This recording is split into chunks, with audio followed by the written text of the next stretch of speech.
Ethiopia was the first Christian kingdom in the world. There's lots of amazing myths and legends surrounding the monasteries. For thousands of years, the story of Eden has been told the same way. The serpent deceived Eve, and the forbidden fruit ruined humanity. But buried inside the oldest surviving copies of the Ethiopian Bible is a very disturbing account. Near the end of her life, Eve gathered her children and revealed the shocking truth about what really happened in Eden and why they were actually sent out. Then she described a vision of the future, a prophecy so unsettling she commanded her son to record every word for generations to come. This version of Eve's story was erased from the world for nearly 2,000 years, and now we finally know the truth. The final days of Eve. After Adam and Eve were expelled from the Garden of Eden, they wandered the earth until they found shelter in a cavern nestled within a mountain. This place came to be known as the Cave of Treasures, a sacred chamber where Adam instructed his descendants to store gold, incense, and myrrh, symbols of kingship, priesthood, and prophecy that would echo through Scripture for generations to come. Adam lived 930 years, and when death finally approached him, he called his son Seth and his wife Eve to his side. He gave them instructions about burial and remembrance, about how his body should be placed within the Cave of Treasures, and about how they should continue to worship God even in his absence. Then Adam passed from the world, leaving Eve alone for the first time since their creation. The grief that consumed Eve was unlike anything she had experienced. She sat outside the cave where Adam's body rested, refusing to eat or drink. Days passed, and still she remained there, fasting and lamenting. Ethiopian tradition emphasizes that her sorrow was twofold. She mourned the man who had been her companion for nearly 1,000 years, but she also mourned the consequences of what happened in Eden. At some point, her grief became so intense that she longed for death herself. She prayed to God, asking him to let her join Adam and to release her from the weight of life outside the garden walls. But before her prayer could be answered, she felt a different calling.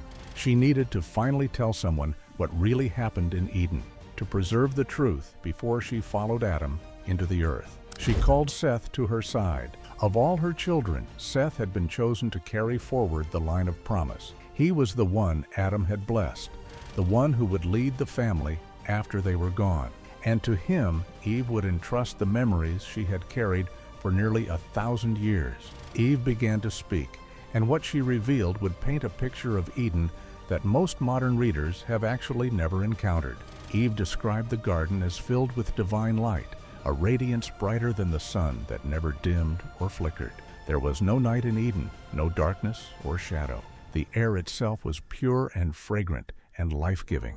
Unlike the heavy atmosphere outside the garden after the fall, every breath she and Adam took sustained them in ways she could barely explain. Nothing decayed and nothing died. The trees bore fruit continuously, without season or interruption. You could walk through the garden at any moment and find ripe fruit hanging from every branch. At the center stood the tree of life, radiating light and offering immortality to anyone who ate from it. Near it stood another tree, the tree of knowledge of good and evil. Eve described it as beautiful, with fruit that appeared desirable in every way, but it carried a divine prohibition, a command from God that she and Adam were not to touch it. Then Eve told Seth something extremely shocking about the serpent. She described the serpent as originally radiant and upright, not crawling on its belly, as it would later be condemned to do. It walked on legs. It possessed intelligence that surpassed every other creature in the garden, and it spoke with such persuasion that Eve found herself believing its words despite everything God had commanded. The serpent told her that eating the fruit would not kill her. It told her that God was holding something back, that she and Adam could become like divine beings, knowing good and evil as the gods knew it. She confessed that she believed him, and she ate. Then she gave the fruit to Adam, and he ate too. Eve told Seth that before the fall, she and Adam had been clothed in garments of light. This was not fabric woven by human hands. It was a covering of radiance, a glory that surrounded them and protected them from shame. When they disobeyed, that light vanished instantly. They stood naked and exposed for the first time, scrambling to cover themselves with leaves from the garden. Eve described the moment of expulsion as the most painful experience of her existence. Walking away from the garden meant walking away from light, from life, and from the presence of God that had filled every moment of her days. She and Adam stepped into a world that felt heavy, dim, and cold, a world where thorns grew and bread came only through sweat. As she spoke these words to Seth, Eve felt her strength fading. But before she died, she would receive one more vision, a glimpse behind the veil that separates this world from whatever lies beyond. And what she saw in those final moments would be so unsettling that Seth would record it carefully and pass it down through generations. Eve's unsettling vision. After Eve finished telling Seth her memories of Eden, something strange began to happen. She fell silent and entered a trance-like state, her eyes open but unseeing, her body present but her mind somewhere else entirely. Seth sat beside her, unsure whether to call out or wait in silence. He eventually chose to wait, and what happened next would stay with him for the rest of his life. It was the 4th day after Adam's burial. The sun hung over the cave of treasures just as it had every day since their expulsion from Eden. But then, without warning, the heavens above the cave split open. This was not a storm or a natural phenomenon. The sky itself seemed to tear apart, though revealing light behind it that couldn't be looked upon. The radiance pouring through that opening reminded Eve of Eden, of the garments of light she and Adam had worn before the fall. For the first time in nearly 1,000 years, she saw that glory again. From the opening descended a massive chariot pulled by 4 eagles, but these were not ordinary birds. Their wings spanned the sky, each feather gleaming with light that shifted and moved like living fire. They descended slowly, deliberately, as if carrying the weight of heaven itself down to the cave where Eve lay, touching. When the chariot landed, Eve saw who rode inside it, Adam, not the withered body they had placed in the cave 4 days earlier, but a radiant, whole, and alive man. Beside him stood the archangels Michael and Gabriel, acting as guardians and guiding his soul into the afterlife. Eve watched as the angels led Adam's soul toward a body of water she had never seen before. Later texts would call it the Lake of Acheron, a place of purification mentioned in early Christian and apocryphal writings. The waters were crystal clear, unlike any river or sea on earth. When the angels immersed Adam in that lake, something remarkable happened. The grime of nearly 1,000 years of life outside Eden washed away. The weariness, the sorrow, and the weight of every moment since the fall dissolved in those waters. Adam stood in the full radiance of what humanity was always meant to be, and Eve understood for the first time that death was not the end. It was a return. E.A. Wallace Budge, who served as keeper of Egyptian and Assyrian antiquities at the British Museum, studied these accounts extensively. He noted that the imagery of heavenly cleansing and restoration appears across Near Eastern apocryphal texts, appearing in various forms from Greek traditions to Egyptian funerary literature. But the Ethiopian version preserves details found nowhere else. Scholars have traced connections between this account and other early Christian writings. The Lake of Acheron appears in the Greek Apocalypse of Paul, suggesting these ideas traveled across cultures and languages as early Christianity developed. But the Ethiopian text places Adam at the center of the story in a way that other traditions do not. As Eve watched this vision unfold, something fundamental shifted inside her. For nearly 1,000 years, she had carried guilt like a physical weight, continuously reminded of the moment in Eden when she believed the serpent instead of God. She blamed herself not just for her own suffering, but also for Adam's death, for the pain of her children, and for every sorrow humanity would ever know. But watching Adam welcomed into heaven, watching him cleansed and restored and clothed again in glory, she understood something she had missed all those years. God had not cast them out of Eden to suffer forever. He had sent them into a world where they would eventually die so that they could eventually return to Him, cleansed of everything that separated them from His presence. The guilt lifted all at once. Eve felt lighter than she had felt since before the fall. She understood now that her approaching death was not something to fear. it was something to embrace. She would soon follow Adam through that same door, and on the other side, she would find him waiting, young and glorious and clothed in light. As the vision faded and the sky sealed itself shut above the cave of treasures, Eve turned to Seth with peace in her eyes for the first time in her life outside Eden. She had one more thing to tell him. This time, it was not about the past, but about the future, about what would happen to her children and her children's children across the generations yet to come. She had received a prophecy, and it spoke of both doom and redemption. The prophecy of doom and redemption.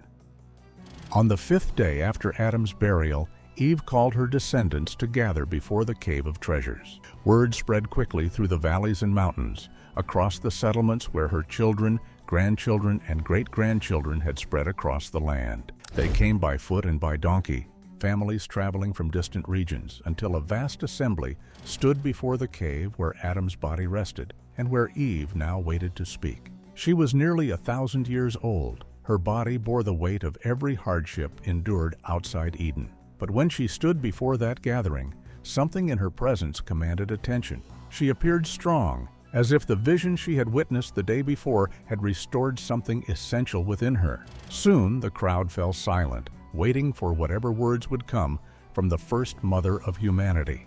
Eve did not offer them wealth.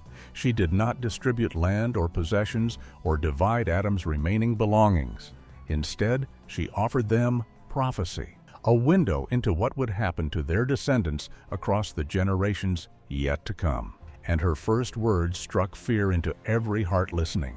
Eve warned that corruption would spread across humanity like a disease. Generations would rise and fall, and with each passing century, the wickedness of people would grow until it could no longer be tolerated.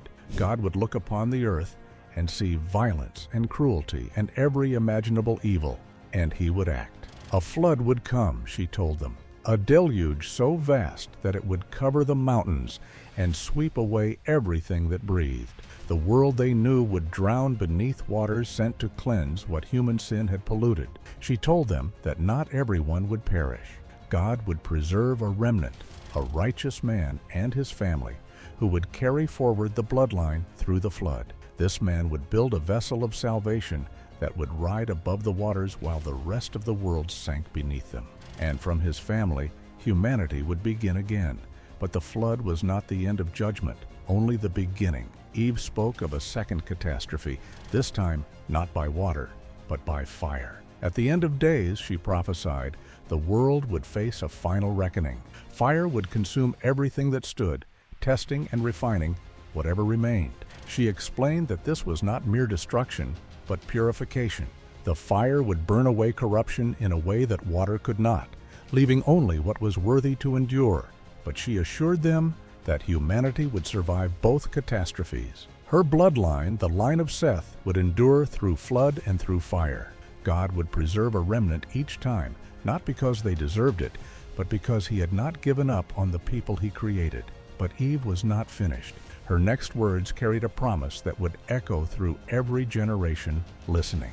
She told them that one day, far in the future, a descendant would be born from their bloodline. This figure would be unlike anyone who came before. He would accomplish what she and Adam could not. He would reopen the gates of Eden that had slammed shut behind them when they were expelled from paradise. And he would reverse the exile she and Adam had suffered, leading humanity back into the garden from which they had been cast out. This Redeemer would restore everything that was lost, the garments of light, the presence of God, the immortality that slipped through their fingers when they reached for forbidden fruit. He would walk through death and emerge on the other side. And because he did, everyone who followed would eventually follow him.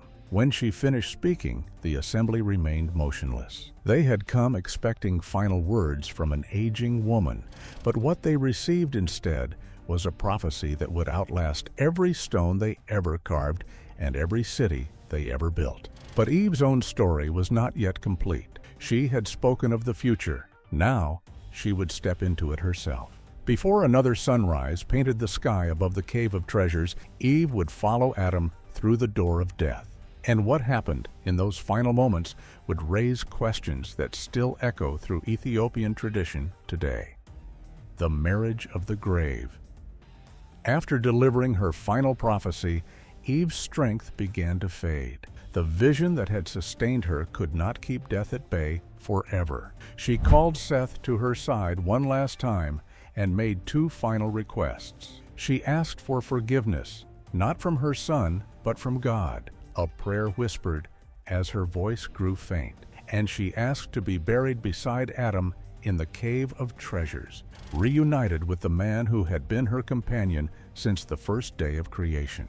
Seth promised her this would be done. Eve closed her eyes, and the first mother of humanity passed from the world. The funeral that followed was unlike any burial before it. Seth and his siblings prepared Eve's body with reverence, washing her and anointing her with care. They carried her toward the cave of treasures, the same sacred chamber where Adam's body had been laid just days earlier. When they laid Eve's body beside Adam's, something remarkable happened. The gold and spices stored in the cave began to emit a powerful fragrance, not the ordinary scent of incense or myrrh, but something far stronger, sweeter, and far more penetrating. The aroma spread beyond the cave's entrance, beyond the mountain where it sat, reaching settlements miles away. People who had not attended the funeral caught the scent on the wind and knew something sacred had occurred. Witnesses described the fragrance as supernatural. It resembled nothing from the world outside Eden. It reminded those who smelt it of something they had never actually experienced, a memory written into their souls rather than their senses. The aroma was Eden itself, the fragrance of paradise carried on the wind to announce that the first exiles had finally returned. E. Wallace Budge, the British Museum scholar who studied these texts extensively, noted that Ethiopian Christianity preserves burial traditions absent from the Western canon. The fragrance miracle, the emphasis on spices and anointing, and the belief that death could smell like paradise appear in Ethiopian texts in details not found elsewhere. But if such a remarkable event was recorded in ancient texts, why have most Christians never heard of it? Why did this story not make its way into the Bibles read by millions around the world? Some Bible scholars believe the story was simply too powerful. A woman who prophesied redemption, received divine visions, and died surrounded by the fragrance of paradise did not fit the narrative that later churches wanted to tell. It seemed better to let Eve fade into the background, mentioned only for the fall, her final words left to gather dust in the mountains of Ethiopia. And so church leaders left out these unsettling accounts, keeping only texts that focused on the main teachings of the faith. But in Ethiopia, these texts were preserved and revered. The Ethiopian Orthodox Church maintained them as part of their broader canon, seeing in them truths that other traditions had overlooked. What do you think really happened in Eden? Drop your answers in the comment section below. If you enjoyed this video, don't forget to click on the next video on your screen, like this video, and subscribe to our channel for more updates.